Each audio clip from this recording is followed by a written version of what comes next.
India has signed a 10-year agreement with Iran to operate the Chabahar port, which has made global headwinds. While this might seem like an agreement between just two countries, the implications of this deal are much wider than what you would expect. United States has said that this could potentially put India at the risk of US sanctions.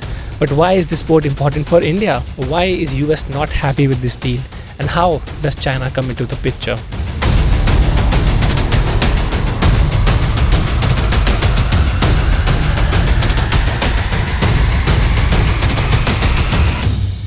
India's relationship with China and Pakistan is not very good, to say the least. This makes trade with the Central Asian and European economy an attractive option for India. In comes the Chabahar port located in Iran. This port could serve as an alternative to Gwadar and help India with better access to Afghanistan, the Central Asian region, Russia and other European countries. Experts say that this will significantly decrease the amount of time taken by India to transport goods to the Central Asian economies. It is also important to note that Chabahar isn't something new for India. India has been working for years to get access to this port. On May 13, 2024, India signed a 10-year agreement with Iran to develop and operate the Iranian port of Chabahar. This agreement was signed between India Port Global Limited, a state-owned company, and the Ports and Maritime Organization of Iran.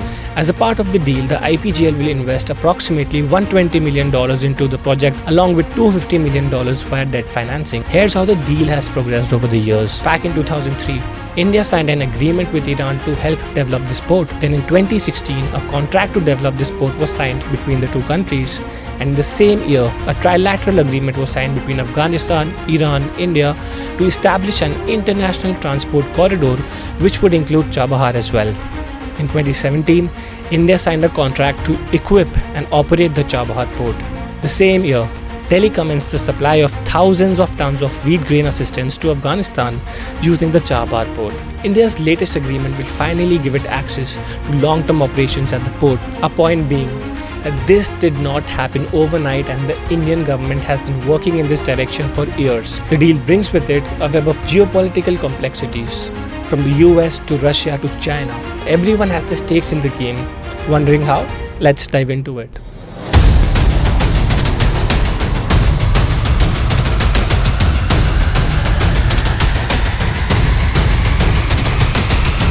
The Chabahar port could provide India with the access it needs to improve trade between the Central Asian countries, Russia and other European countries. Making this whole trade route operational could take time, but this port opens up several opportunities for India. However, the US is not very happy with this deal. At several points of time, the US has imposed sanctions on Iran. This means that anyone engaging in business with Iran could face the wrath of the US, the world's largest economy. After the recent Chabahar agreement was signed, a United States government spokesperson said that anyone doing business with Iran is potentially opening them up to risks of US sanctions. Hence, this deal could affect India-US relations too.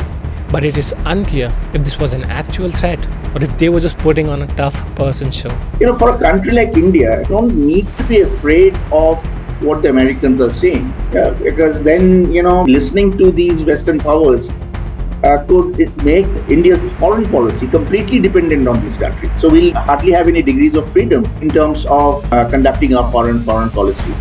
So in one way, I'm very happy that this has happened. For the first time in so many years, since our nuclear deal, India has shown that it is not completely dependent on US to conduct its foreign economic policy. Asia's largest economic power, China, has its hands in the game too. India's trade with the Central Asian region is quite minimal, especially when compared to China. India's trade with the region stands at around $2 billion, while that of China is around $100 billion, according to a 2021 article published by the ORF. India's aim to expand its trade relation with the Central Asian region could trouble China, which is seeking to create its own Silk Route, the Belt and Road Initiative.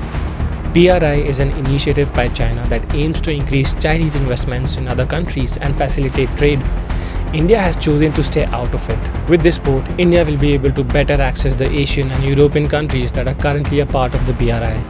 It is important to note that India wants to link the Chabahar port with the international north-south transport corridor. Now, this is a transport corridor that promotes transport cooperation among member countries, which includes several Asian and European countries, and it was founded by Iran, Russia, and India. India needs to expand its exports. INSTC is intended to provide an alternative to what the Chinese are doing in terms of the BRI, because the Chinese have opened up a whole new route of communication through the BRI with Europe, and this is going to be, more cost effective as compared to BRI.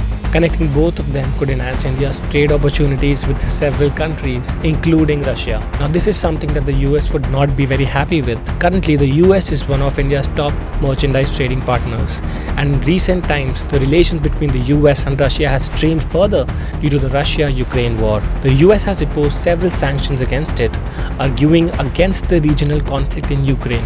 The Houthis attacking commercial ships and all. So it is important that in the longer run, our trade routes are made free from any such uncertainty. The INSTC is going to provide an alternative going around this area of conflict and reaching Europe. India's non-alignment approach towards foreign policy, where it doesn't permanently side with other countries, has continued till date. It will be interesting to see how India manages to keep all the sides happy this time. Managing relations with its friends and enemies well is important for India, especially amidst uncertain global events like the war in Gaza and Ukraine. Thank you for watching. This is Akshay Chawla from Outlook Business. If you liked the video, subscribe to us on our social media handles.